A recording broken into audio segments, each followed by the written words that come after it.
Aujourd'hui, nous partons à Gembloux, en Belgique, pour découvrir une association de fanas amoureux de vieux avions. Il s'agit de la BAPA, la Belgian Aviation Preservation Association. Elle a comme but de sauver de l'oubli des témoins de l'histoire de l'aviation de notre pays. Au sein de cette association, j'ai rencontré Vincent Jacobs et je lui ai demandé de nous raconter l'histoire de la BAPA. C'est une longue histoire.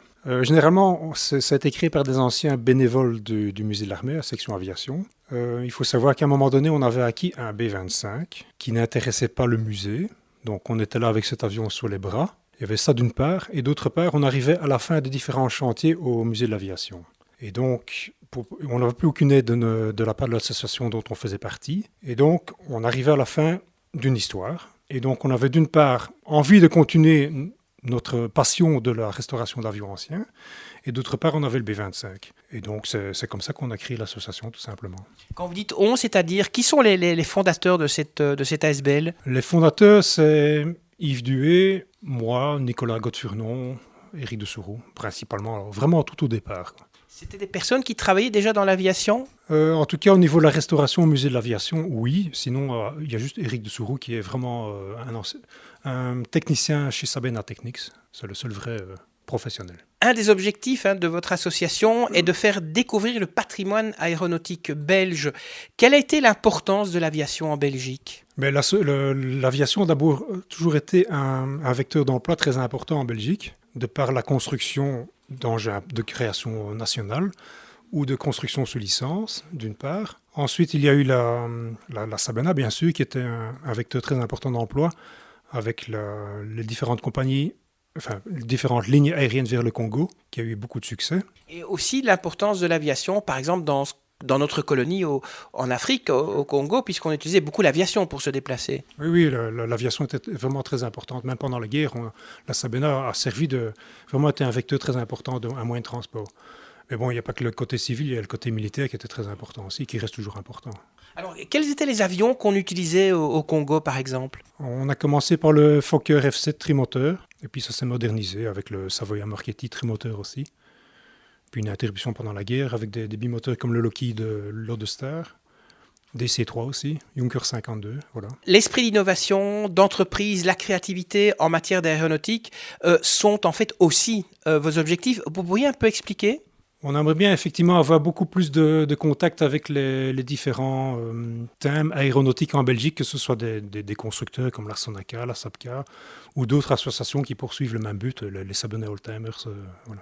Ce serait très intéressant effectivement de mettre des liens entre les différents passionnés de ce milieu aéronautique, afin qu'il y ait vraiment une synergie dans tous ces groupes et une fédération entre toutes les associations. Vous pensez qu'aujourd'hui, ceux qui s'intéressent à l'aviation sont un petit peu chacun dans leur ASBL ou dans leur association sans vraiment aller voir chez l'autre ce qui se passe ? Je ne pense pas, parce que dès qu'on crée des liens avec les personnes, que ce soit des constructeurs amateurs, des constructeurs de modélisme radiocommandé, ou de milieux plus professionnels comme la Sapca ou la Sonaca, eh bien, dès qu'on a un petit contact, même personnel, les liens sont très simples et se font facilement. Alors, les pionniers de l'aviation étaient inventifs et ingénieux.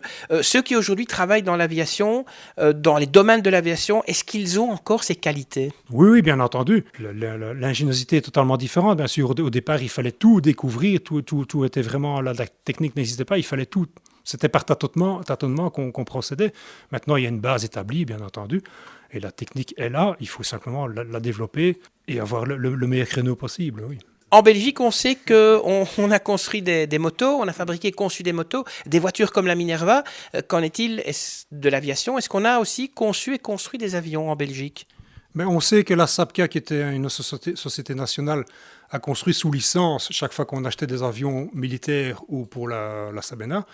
Mais il y a eu également tout un tas de constructeurs, petits ou grands, nationaux, qui ont développé leurs propres projets, avec succès parfois et souvent malheureusement sans suite. Et le plus connu est le Stamp SV4, qui passe pour un avion français parce qu'il a été construit sous licence à des centaines d'exemplaires en France, ou le type Siniper aussi, qui a été construit à beaucoup d'exemplaires à l'étranger. Mais voilà, il y a eu effectivement beaucoup de constructeurs méconnus. Un des buts du BAPA, c'est aussi de faire connaître un petit peu mieux le monde aéronautique belge en général en Belgique ?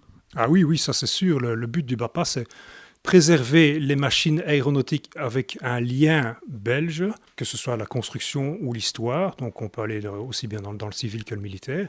On a des liens avec la fondation Alfred Renard, qui était un des principaux constructeurs belges aussi.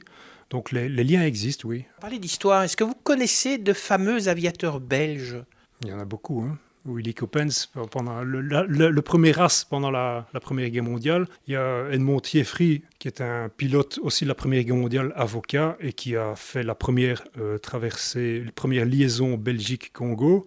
Il y a Teddy Francom qui a aussi fait une liaison rapide avec le Congo. Il y en a énormément, bien sûr. Il y a Dick Frimout, bien sûr, qui était notre premier spationaute. Donc vous mettez l'espace aussi avec les avions. Pourtant, c'est un petit peu différent. Entre un avion et une fusée, il y a quand même beaucoup de différences. C'est très différent, effectivement, mais le domaine reste la troisième dimension, qu'elle soit proche ou lointaine.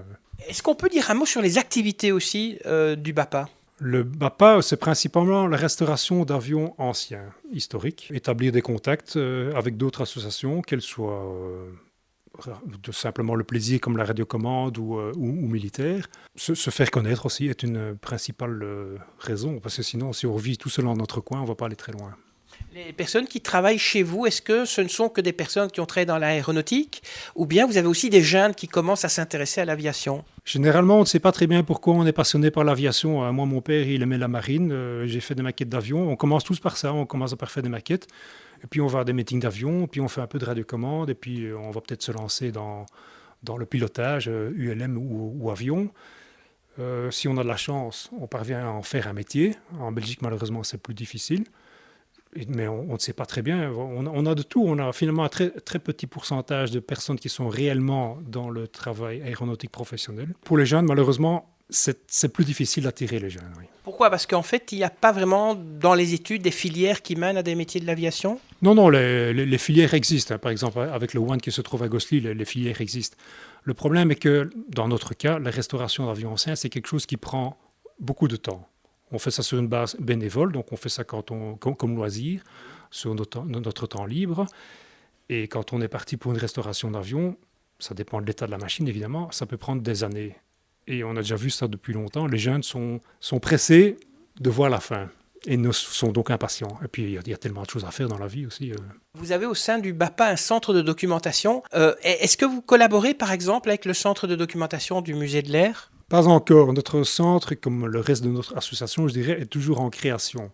C'est-à-dire qu'on n'arrête pas de recevoir des dons, que ce soit des manuels techniques, des magazines ou des revues ou des livres.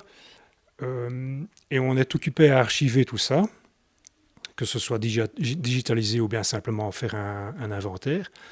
Il y a une légère, effectivement, collaboration, mais c'est tout à fait informel, entre notre archiviste qui travaille également comme bénévole à la bibliothèque du musée de l'armée de Bruxelles. Donc, il y a un contact qui se fait, oui. Mais c'est tout à fait informel. Alors, il y a un avion que vous restaurez, c'est le B-25 Mitchell. D'abord, vous dites un peu ce que c'est un B-25 Mitchell? Un B-25 Mitchell est un bombardier moyen américain bimoteur de la Deuxième Guerre mondiale, donc apparu en 1940, construit à un peu moins de 10 000 exemplaires. Il a été utilisé sur tous les fronts pendant la Deuxième Guerre mondiale, donc dans le monde entier. Alors pourquoi avoir acheté? Parce qu'on l'a acheté par souscription. Pourquoi l'avoir acheté? Parce qu'il faut savoir que le B-25 a été utilisé par la Royal Air Force en Angleterre. Et il y a eu plusieurs escadrilles dans la Royal Air Force où se trouvaient les Belges. Donc on pense toujours pendant la guerre aux chasseurs. C'est effectivement plus attractif et plus héroïque. Mais il y a eu des Belges à tous les niveaux, que ce soit dans les écoles de pilotage comme instructeur, que ce soit sur bombardier, comme navigateur, comme mitrailleur, comme pilote. Et donc, nous avons voulu rendre hommage à ce pan d'histoire aussi. Et vous le restaurez pour qu'il puisse un jour voler ou bien qu'il reste en fait qu'on puisse venir le visiter? Non, il faut savoir que l'avion qu'on a acquis a été abandonné pendant plus de 30 ans à l'extérieur. Donc, il a été pillé. Il souffre de beaucoup de points de corrosion, ce qui fait que le restaurer coûterait une fortune. Nous n'avons pas les moyens techniques d'abord, ni financiers. Donc ce sera une pièce de musée d'exposition statique. Et qui sera exposée où ça? Ça, c'est la question qu'on nous pose toujours. On ne sait pas encore à l'heure actuelle. Simplement, il sera exposé en Belgique. Vous pensez que ce sera au musée de l'Air, par exemple? Je ne pense pas. Il y a une raison pour laquelle, justement, le musée de l'Air, qui est un des plus beaux d'Europe, votre B25 Mitchell ne sera pas dans ce musée-là? Quand nous avons acquis ce B25 en Angleterre, où il pourrissait, on l'a acquis par une fondation, la Brussels Air Museum Foundation, pour laquelle on a fait une souscription pour l'acheter. Et puis quand on a voulu s'adresser au musée pour le transporter en Belgique, nous n'avons reçu aucune aide parce que ce projet était une initiative privée. Donc on a dû encore financer le transport. Et puis il y a eu d'autres raisons fallacieuses du style il n'y a plus de place dans le musée. Bon, c'est vrai que c'est difficile de trouver plus de place. Mais bon, c'était quand même une pièce importante. Donc voilà, et comme maintenant on doit tous entièrement se débrouiller nous-mêmes, même financièrement, je ne vois pas pourquoi on irait le rapporter sur un plateau d'argent, cet avion qui n'aurait pas coûté un euro tout simplement. Alors quand on se promène un petit peu dans vos bureaux, il y a quelque chose qui frappe, c'est l'omniprésence de la sabena. Est-ce que vous pourriez un petit peu dire pourquoi aujourd'hui des gens restent encore attachés à la sabena? Personnellement, je n'ai pas connu cet esprit puisque je n'ai pas travaillé à la sabena, mais on sent très bien que pour les milliers de personnes qui ont travaillé dans cette société, il y avait vraiment un esprit de famille. Parce que même avec le temps qui passe, ils ont toujours cette impression de faire partie d'un groupe. Ils ont la nostalgie de ce qu'ils ont vécu, la nostalgie malheureusement d'un gâchis quelque part aussi. Et c'est très bien qu'il y ait toujours des associations et des gens, des membres anciens de la Sabena qui continuent à se voir, à vivre des choses ensemble et à revivre cette histoire, qu'elle ne se perde jamais. Eh bien, notre tâche est immense. Nous n'arrêtons pas de recevoir des dons, que ce soit des machines ou des moteurs ou des archives. Nous sommes toujours à la recherche, effectivement, de dons, tout simplement, à vocation, bien sûr, patrimoine historique belge. Et si on a quelque chose à rajouter, on a tout simplement besoin de membres, parce qu'on a de plus en plus de travail à faire. On a besoin de dons. Pour ça, je signale que le projet du B25, uniquement le B25, est soutenu par la Fondation Roi-Baudouin, ce qui permet de faire des dons chez eux avec une possibilité de déduction fiscale. Donc ça, c'est un attrait. Et sinon, tout le monde est le bienvenu, tout simplement. Et nous recherchons aussi un endroit pour stocker, parce que malheureusement, l'atelier ici est devenu trop petit. On a encore reçu un plan de il y a 2 semaines, mais ce sera le dernier parce qu'on n'a plus de place. Donc, c'est toute personne qui peut nous offrir ou nous prêter un endroit pour stocker, elle sera le bienvenu. Merci Vincent Jacobs de nous avoir parlé de votre association La Bapa. Alors, vous aurez corrigé vous-même, bien sûr, le Congo, c'est l'ancienne colonie de la Belgique. Si vous souhaitez de plus amples informations sur La Bapa, eh bien, allez sur leur site internet bapa.aero, bapa.aero. Ou vous pouvez leur téléphoner 04 77 931 671 04 77 931 671.